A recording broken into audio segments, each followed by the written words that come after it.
आप सभी को गजेंद्र सिंह वाराणसी का सप्रेम नमस्कार। हमारे YouTube चैनल सत्य प्रेम करुणा में एक बार पुनः आपका हार्दिक स्वागत है। राष्ट्रकवि रामधारी सिंह दिनकर द्वारा रचित रसमरथी के प्रथम 2 सर्ग आपके समक्ष प्रस्तुत कर चुका हूँ।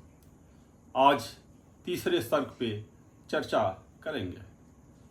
तीसरा सर्ग शुरू करें इससे पूर्व संक्षिप्त में दूसरे सर्ग पर थोड़ा सा प्रकाश डालना चाहूँगा।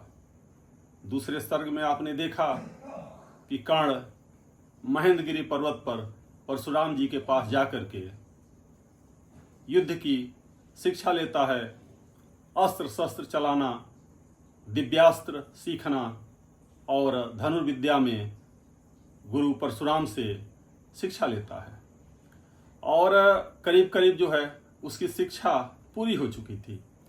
परशुराम जी कर्ण के तेज को देख करके उसे पुत्रवत स्नेह करते हैं, लेकिन परशुराम जी ने प्रतिज्ञा किया था कि मैं केवल ब्राह्मण कुमार को ही शिक्षा दीक्षा दूंगा।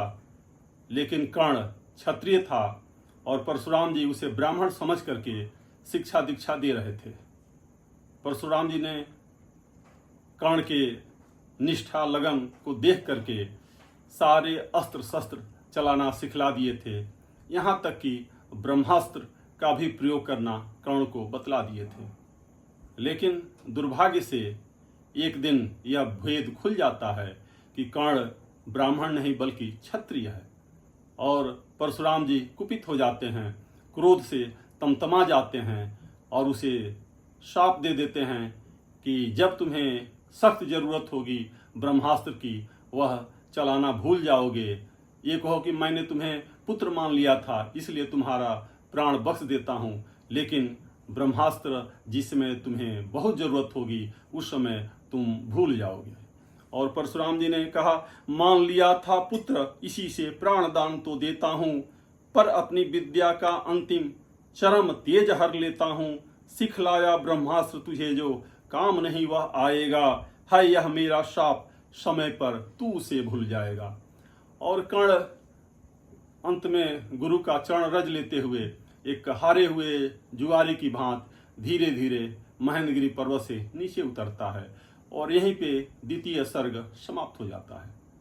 तृतीय सर्ग का प्रसंग आपके समक्ष प्रस्तुत करूं इससे पूर्व आपसे विनम्र निवेदन है कि अगर अभी तक हमारे चैनल सत्य प्रेम करुणा को सब्सक्राइब नहीं किया है तो उसे सब्सक्राइब कर दें।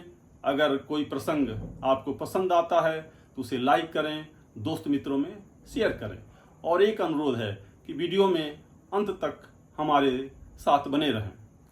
तृतीय सर्ग में आपको मालूम है कि पांडवों को 13 वर्ष का वनवास हुआ था, 12 वर्ष वनवास और 1 वर्ष अज्ञातवास का था। 13 वर्ष सकुशल पूरा करने के बाद से तमाम विघ्न बाधाओं को झेलते हुए पांडव जो है इंद्रप्रस्थ पहुंचते हैं और दुर्योधन उनका हक देने को तैयार नहीं। करीब करीब युद्ध किसी रूप से टाला नहीं जा सकता है और युद्ध की तैयारी हो रही है। पांडव बड़े चिंतित हैं, दुर्योधन एक भी बात मानने को तैयार नहीं है। अब तक सारे प्रयास युद्ध रोकने के जो किए गए सब निष्प्रभावी हो गए, सब निष्फल हो गए। तब जो है पांचों पांडव हैं और भगवान श्री कृष्ण है, धर्मराज युधिष्ठिर, भीम, नकुल सहदेव और अर्जुन और भगवान श्री कृष्ण आपस में मंत्रणा कर रहे हैं। धर्मराज युधिष्ठिर बड़े चिंतित हैं, कहते हैं केशव किसी तरीके से इस युद्ध को रोकिए, क्योंकि युद्ध में तो केवल विनाश ही विनाश होगा। और अंत में मंत्रणा करते हुए एक प्रस्ताव आता है कि दुर्योधन के समक्ष एक प्रस्ताव रखिए कि न आधा राज्य तो वह केवल 5 गांव दे दे। हम 5 पांडव हैं, अगर 5 गांव भी मिल जाता है तो युद्ध रोका जा सकता है। केशव भगवान श्री कृष्ण को यह प्रस्ताव बहुत पसंद आता है और वह दूत के रूप में प्रस्ताव लेकर के पांडवों का हस्तिनापुर जो कौरवों की राजधानी है वहां पहुंचते हैं। अगले दिन खुले राज दरबार में पितामह भीष्म, गुरु द्रोण, कृपाचार्य, महात्मा विदुर, धृतराष्ट्र और दुर्योधन आदि तमाम योद्धाओं के बीच जो है भगवान श्री कृष्ण यह प्रस्ताव रखते हैं और कहते हैं कि भाई अगर तुम आधा नहीं दे सको तो 5 गांव ही दे दो। रामधारी सिंह दिनकर इस प्रसंग का बहुत बढ़िया चित्रण करते हैं। हो गया पूर्ण अज्ञातवास, पांडव लौटे वन से साहस, सुरमा नहीं विचलित होते, एक क्षण नहीं धीरज खोते, विघ्नों को गले लगाते हैं, कांटों में राह बनाते हैं, वर्षों तक वन में घूम घूम, बाधा विघ्नों को चूम चूम, सह धूप घाम पानी पत्थर, पांडव आए कुछ और निखर, सौभाग्य न सब दिन सोता है, देखें आगे क्या होता है। मैत्री की राह बताने को, सबको सुमार्ग पर लाने को, दुर्योधन को समझाने को, भीषण विध्वंस बचाने को, भगवान हस्तिनापुर आए, पांडव का संदेशा लाए। दो न्याय अगर तो आधा दो, भगवान श्री कृष्ण समझाते हैं दुर्योधन को कि 2 न्याय अगर तो आधा दो, पर उसमें भी यदि बाधा हो तो दे दो केवल 5 ग्राम, रखो अपनी धरती तमाम। दुर्योधन वह भी दे न सका, आशीष समाज की ले न सका, उल्टे हरि को बांधने चला, जो था असाध्य साधने चला। जब नास मनुज पर छाता है, पहले विवेक मर जाता है। अब देखिए भगवान श्री कृष्ण समझाते हैं कि भाई अगर आधा तो उनका हक हुआ, अगर आधा नहीं तो कम से कम 5 गांव दे दो। पांडव 5 गांव ही लेने को तैयार हैं, लेकिन दुर्योधन कहता है कि केशव 5 गांव तो दूर रहा, मैं सुई की नोक के बराबर भी जमीन नहीं दूंगा। और परंपरा के विरुद्ध उल्टे जो है भगवान श्री कृष्ण को जो दूत के रूप में भूमिका में है, उनको योद्धाओं सहित जिसमें कर्ण भी शामिल था, उनको भगवान श्री कृष्ण को बांधने का प्रयास करता है। तब भगवान श्री कृष्ण कुपित हो जाते हैं, क्रोधित हो जाते हैं और अपना विराट रूप दिखलाते हैं। हरि ने भीषण हुंकार किया, अपना स्वरूप विस्तार किया, डगमग डगमग दिग्गज डोले, भगवान कुपित होकर बोले, जंजीर बढ़ाकर बांध मुझे, हाँ हाँ दुर्योधन बांध मुझे। यह देख गगन मुझ में लय है, यह देख पवन मुझ में लय है, मुझ में विलीन झंकार सकल, मुझ में लय है संसार सकल। उदयाचल मेरा दीप्त भाल, भूमंडल भक्षस्थल विशाल, दीप्ते जो ग्रह नक्षत्र निकर, सब है मेरे मुख के अंदर। दृग हो तो दृश्य आकाश देख, मुझ में सारा ब्रह्मांड देख, शतकोटि चंद्र, शतकोटि सरित सर सिंधु चंद्र। जंजीर बढ़ाकर बांध मुझे, हाँ हाँ दुर्योधन बांध मुझे। भूलोक अतल पाताल देख, गत और अनागत काल देख, यह देख जगत का आदि सृजन, यह देख महाभारत का रण। दृग हो तो दृष्ट अकांड देख, मुझ में सारा ब्रह्मांड देख।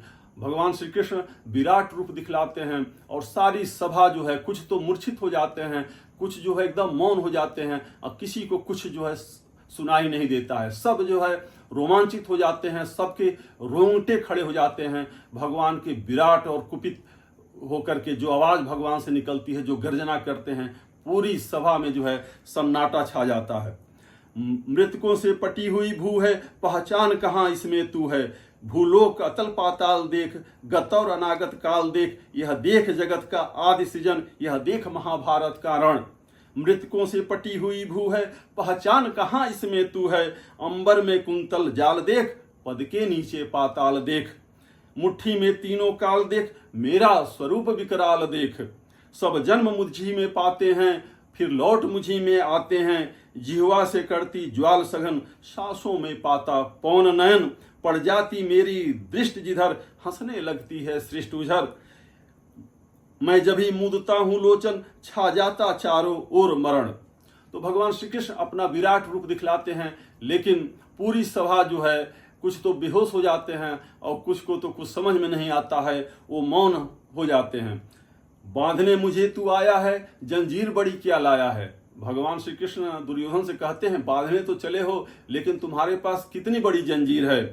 सुने को साध न सकता है, वह मुझे बांध कब सकता है। और कहते हैं कि याचना नहीं अब रण होगा, संग्राम बड़ा भीषण होगा। दुर्योधन रण ऐसा होगा, फिर कभी नहीं जैसा होगा। आखिर तू भूसाई होगा, हिंसा परदाई होगा। और भगवान श्री कृष्ण संकेत देते हैं कि दुर्योधन तुम अधर्म के रास्ते पर हो, तुम्हारी पराजय निश्चित है और तुम अभी तक नहीं संभले और संभलने का कोई लक्षण भी नहीं तुम्हें दिखता है और तुम्हारा जो है अंत निश्चित है। इस प्रकार हुंकार भरते हुए भगवान श्री कृष्ण उस सभा से धीरे धीरे निकल पड़ते हैं और जो आखिरी उम्मीद थी संधि की वह भी जो समाप्त हो जाता है। और आगे का जो है अभी तृतीय संघ में कुछ और प्रसंग है, इसकी चर्चा हम बाद में करेंगे। आप बहुत ध्यान से इस वीडियो को आपने देखा, मेरे साथ अंत तक बने रहे, इसके लिए मैं हृदय से अनुग्रहित हूँ। आपको सादर प्रणाम। जय श्री कृष्ण।